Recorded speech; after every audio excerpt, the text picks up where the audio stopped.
ہڈیاں کمزور ہو چکی ہیں، یا جن لوگوں کی ہڈی ٹوٹی ہوئی ہے وہ درد کرتی ہے، وہ چل پھر نہیں سکتا، یا جن لوگوں کا گھٹنوں کا درد ہے وہ بھی چلنے کے قابل نہیں رہا، یا جن لوگوں کے معدے میں السر ہے، تیزابیت ہے، جلن ہے، درد ہے، اور اس کے ساتھ ساتھ جن لوگوں کو جناب کمر کی پرانی تکلیف ہے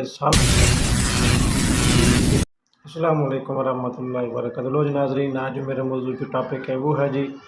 جن لوگوں کی ہڈیاں کمزور ہو چکی ہیں، یا جن لوگوں کی ہڈی ٹوٹی ہوئی ہے وہ درد کرتی ہے، وہ چل پھر نہیں سکتا، یا جن لوگوں کا گھٹنوں کا درد ہے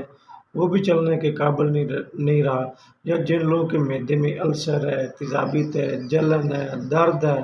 اور اس کے ساتھ ساتھ جن لوگوں کو جناب کمر کی پرانی تکلیف ہے، سالوں پرانی تکلیف ہے، وہ مختلف میڈیسن استعمال کرنے کے باوجود بھی اس کی جو درد کا اس سے نجات نہیں مل چکی،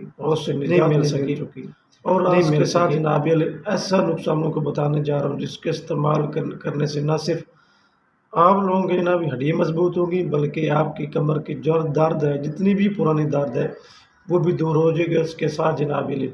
جن لوگوں کے معدے کے السر ہیں اس کو استعمال کریں، نسخے کو استعمال کریں، انشاءاللہ آپ کو جناب ان تمام بیماری سے نجات مل جائے۔ نقصان کیا ہے وہ بتا دیتا ہوں۔ ہلدی آپ لوگ جانتے ہیں کہ ہلدی عام سی ایک چیز ہے، گھریلو جناب چیز ہے، کچن کی چیز ہے،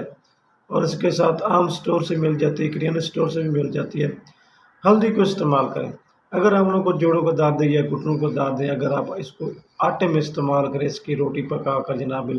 اس کو جناب اوپر گھٹنے کے اوپر باندھیں، اوپر کپڑا لپیٹ دیں یا گرم پٹی اوپر لپیٹ دیں، اس سے بھی آپ لوگوں کی جو درد ہے، اپنا گھٹنے کی درد ہے،